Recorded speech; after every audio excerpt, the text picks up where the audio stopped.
नमो नमः। पुनः स्वागतमस्ति भवतां सर्वेषां संस्कृतशालायां।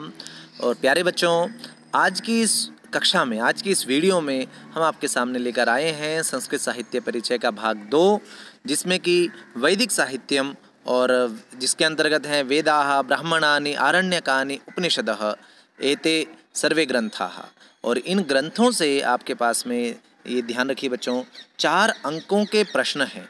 यहाँ इन चारों ये जो ग्रंथ हैं, यहाँ से 4 अंक के आपके पास प्रश्न आने हैं।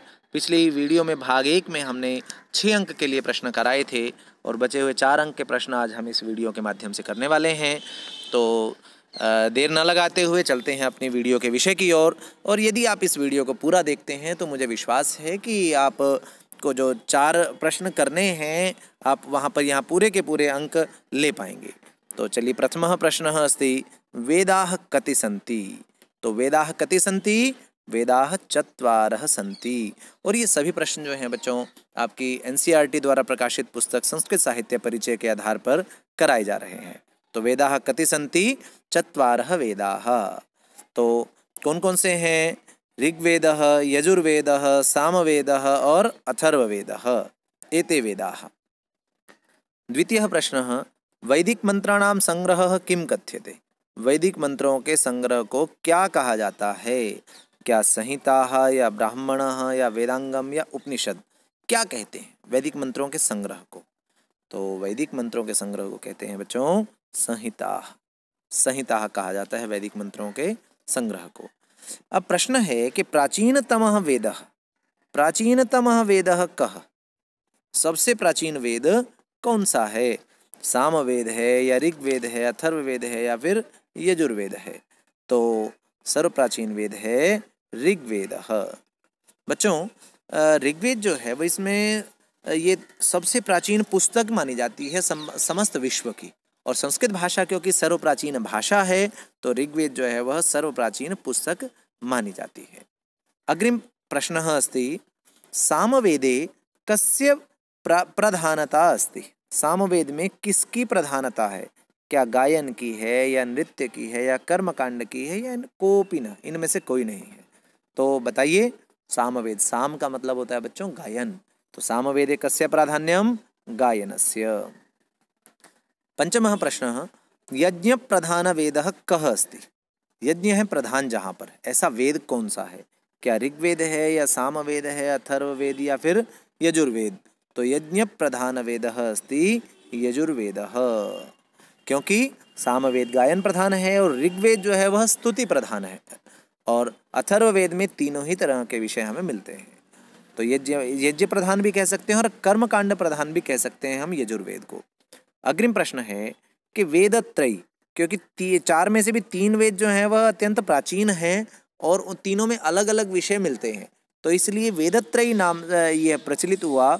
तो इसमें किस वेद की गणना नहीं होती है? मतलब ये ध्यान रखिए कि किस वेद की गणना नहीं होती है। तो 3 वेदों की होती है, एक की नहीं होती। किसकी नहीं होती है? वो है अथर्ववेद। इसका मतलब ऋग्वेद, सामवेद और यजुर्वेद, ये तीनों मिलाकर वेदत्रयी बनते हैं। और चौथे वेद में, वैसे वेदों की संख्या पूछी जाए तो 4 हैं वेद, लेकिन वेदत्रयी जो टर्म प्रसिद्ध है उसमें अथर्ववेद नहीं आता है।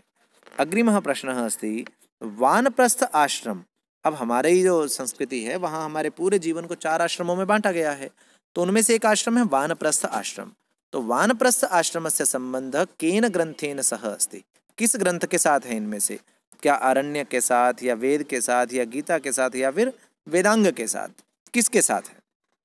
तो वानप्रस्थ आश्रम का संबंध है आरण्यकेन, क्योंकि आरण्य ग्रंथ जो हैं वह वैदिक साहित्य का प्रमुख अंश हैं। और यहाँ पर वानप्रस्थ आश्रम में रहने वाले लोगों के जीवनचर्या का पर्याप्त वर्णन किया गया है।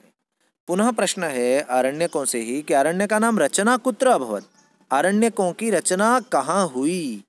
क्या अरण्य में या ग्राम में या नगर में या कहीं और? तो अरण्यकों की रचना हुई बच्चों अरण्य में, इसीलिए तो इनके कहा गया है अरण्य का मतलब की व्युत्पत्ति कहते हैं कि अरण्य भवम इति आरण्यकम।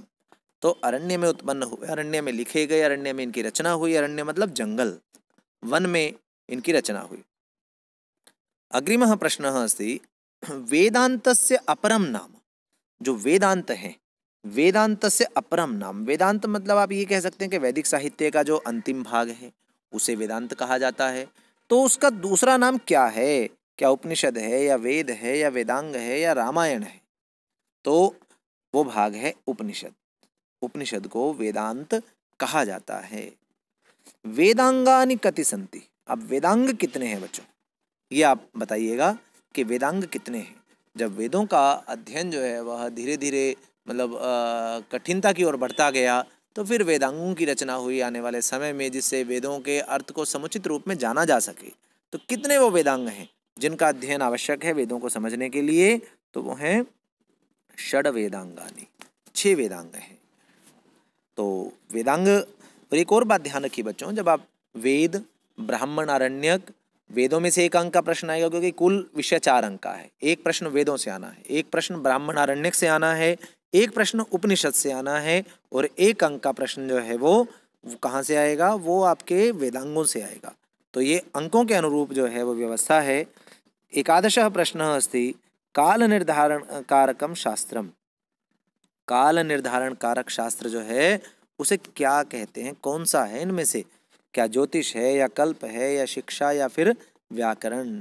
तो ज्योतिषम काल निर्धारकम शास्त्रम, क्योंकि यज्ञ जो है वह प्रधानता थी वैदिक काल में यज्ञों की, तो उनका उचित समय आदि जो है वह बड़ा महत्व रखता था। ज्योतिष जो है वह वेदांग, उसका बड़ा योगदान था सामाजिक जीवन में।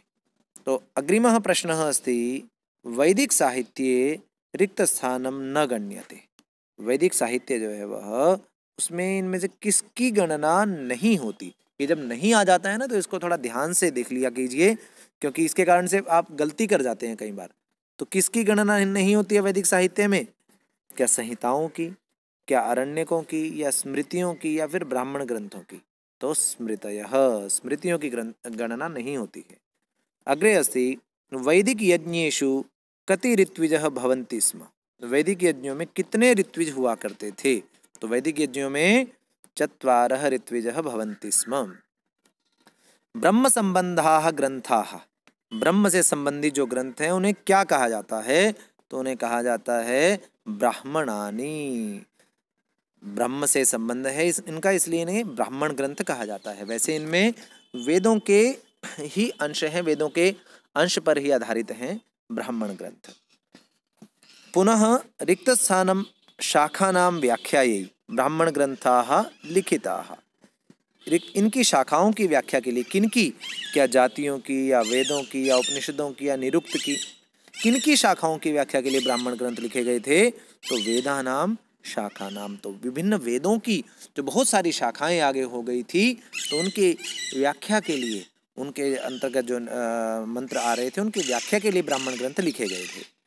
अग्रिमः प्रश्नः अस्ति ब्राह्मण ग्रंथानां परिशिष्ट रूपेण कानि विकसितानि। ब्राह्मण ग्रंथों के परिशिष्ट के रूप में, परिशिष्ट कहते हैं बच्चों जिसे पूरा करने के लिए अंत में जोड़ दिया जाता है। तो वो ऐसे है, वो कौन से ग्रंथ विकसित हुए हैं ब्राह्मण ग्रंथों के परिशिष्ट के रूप में? तो वो ग्रंथ हैं बच्चों आरण्यकानि। आरण्यक जो ग्रंथ हैं वो ब्राह्मण ग्रंथों के परिशिष्ट रूप में आरण्य ग्रंथ विकसित हुए हैं। अग्रिमः प्रश्नः अस्ति आरण्यक ग्रंथानाम् एकः मुख्यः वर्ण्य विषयः। अरण्य ग्रंथों का एक मुख्य वर्ण्य विषय रिक्त स्थानम यज्ञानां विधानम आसीत्। यज्ञों का विधान करना था, वर्णन करना था। किनके? वानप्रस्थियों के, गृहस्थियों के, सन्यासियों के, या फिर विविध जाति नाम। तो वानप्रस्थीनाम, वानप्रस्थीनाम यज्ञानां वर्णनम। अग्रे अस्ति प्रमुखाः उपनिषदः कति सन्ति। प्रमुख जो है वह उपनिषद कितने हैं? कुल जो प्रमुख उपनिषद हैं वह कितने हैं? तो कितने हैं वह प्रमुख उपनिषद? क्या 12 हैं या 15 हैं या 10 हैं या फिर 13 हैं? बताइए कितने हैं? तो 13 प्रमुखाः उपनिषदः, ऐसा इस पुस्तक में वर्णन किया गया है। तो अग्रिमः प्रश्नः अस्ति दार्शनिक तत्वानां विवेचनं रिक्त स्थानं मुख्यः विषयः अस्ति। दार्शनिक तत्वों का विवेचन करना इनका मुख्य विषय है। किनका? क्या वेदों का या उपनिषदों का या ब्राह्मणों का या आरण्यकों का? किनका मुख्य विषय है? तो ये मुख्य विषय जो है ये है उपनिषदाम, उपनिषदों का। उपनिषदाम मुख्य विषय अस्ति दार्शनिकतत्त्वानां विवेचनम। देखिए पक्षियों की जो है वह मधुर कलरव ध्वनि आपको सुनाई दे रही होगी। इस वीडियो की बैकग्राउंड में पक्षियों की आवाज़ का भी आप आनंद ले सकते हैं। चलिए अग्रिम प्रश्न की ओर बढ़ते हैं। ये पक्षी भी आनंद ले रहे हैं संस्कृत अध्ययन का, साहित्य अध्ययन का। तो उपनिषद अधिकृत्य किम दर्शनम विकसितम जातम। उपनिषदों के आधार पर कौन सा दर्शन विकसित हुआ? क्या सांख्य दर्शन या न्याय या वेदांत या फिर चारवाक दर्शनम? तो 9 दर्शन प्रमुख माने जाते हैं। 6 दर्शन हैं उसमें एक दृष्टि से, और 3 दर्शन और मिलाकर तो 9 दर्शन माने जाते हैं मुख्य। तो उनमें से कौन सा दर्शन उपनिषदों के आधार पर विकसित हुआ है? वो है वेदांत दर्शनम। अग्रे अस्ति एतेषु किम वेदांगम नास्ति।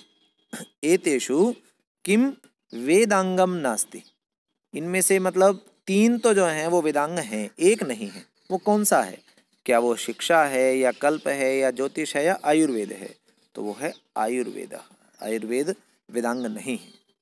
अग्रे किम वेदांगम स्वर व्यंजनानाम उच्चारणस्य विधानम करोति। कौन सा वेदांग स्वर व्यंजनों के उच्चारण का विधान करता है? उच्चारण का वर्णन कौन से वेदांग में किया गया है? तो बच्चों वो है शिक्षा। शिक्षा वेदांग में स्वर व्यंजनों के उच्चारण का विधान किया गया है। पुनः वेदानाम मुख रूपेण, वेदों का मुख जिसे कहा जाता है वो वेदांगों में से कौन सा वेदांग है? तो वो है व्याकरणम। तो इसके बारे में प्रसिद्ध है पंक्ति, मुखम व्याकरणम स्मृतम। आपसे रिक्त स्थान पूर्ति भी यहाँ पर कराई जा सकती है, तो ध्यान रख लीजिएगा। अग्रिम प्रश्न है कि रिक्त स्थान अर्थात इस ग्रंथ का नाम आएगा यहाँ पर, तो इनमें से किस ग्रंथ में, किस वेद में शत्रुनाश, आरोग्य प्राप्ति, विवाह, वाणिज्य, कृषि, वृद्धि संबंधानाम मंत्राणाम संकलनम अस्ति? कौन से ग्रंथ में? क्या यजुर्वेद में, ऋग्वेद में, सामवेद में अथवा अथर्ववेद में? तो ये सब इन सब का संकलन है बच्चों अथर्ववेद में, क्योंकि विविध विषय पाए जाते हैं अथर्ववेद में। और अंतिमः प्रश्नः अस्ति अस्माकं के वैदिक मंत्राणां पद्यबद्ध रचनायाः नियामकं किम् अस्ति? किं ज्योतिषं, व्याकरणं, छंदशास्त्रम अथवा कल्पः?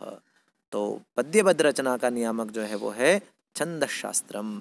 छंदशास्त्रम जो है वो उसके आधार पर वैदिक मंत्र लिखे गए हैं, उनका गायन आदि जो है वो उस आधार पर ही होता है, उनकी रचना भी उसी आधार पर हुई है। तो इस प्रकार बच्चों वैदिक साहित्य पर 25 प्रश्नों का अभ्यास आप कर चुके हैं, और मैं समझता हूँ कि आप इन सभी प्रश्नों को ध्यान से आप कर लेंगे तो फिर आप अच्छे से यहाँ पर आप कर पाएंगे इस कार्य को। बढ़िया से आप इनका अभ्यास आप कर लेंगे, यहाँ से प्रश्न आपके आएंगे और 4 में से 4 अंक आप ले पाएंगे। तो इस वीडियो को लाइक और शेयर करना बिल्कुल भी मत भूलिएगा, और साथ ही चैनल को सब्सक्राइब भी कर लीजिएगा, क्योंकि आपके लिए उपयोगी वीडियोस हम लगातार डालते रहते हैं। फिर से मिलते हैं आपके लिए अगली वीडियो के साथ में। तब तक आनंदित रहिए, स्वस्थ रहिए। धन्यवाद।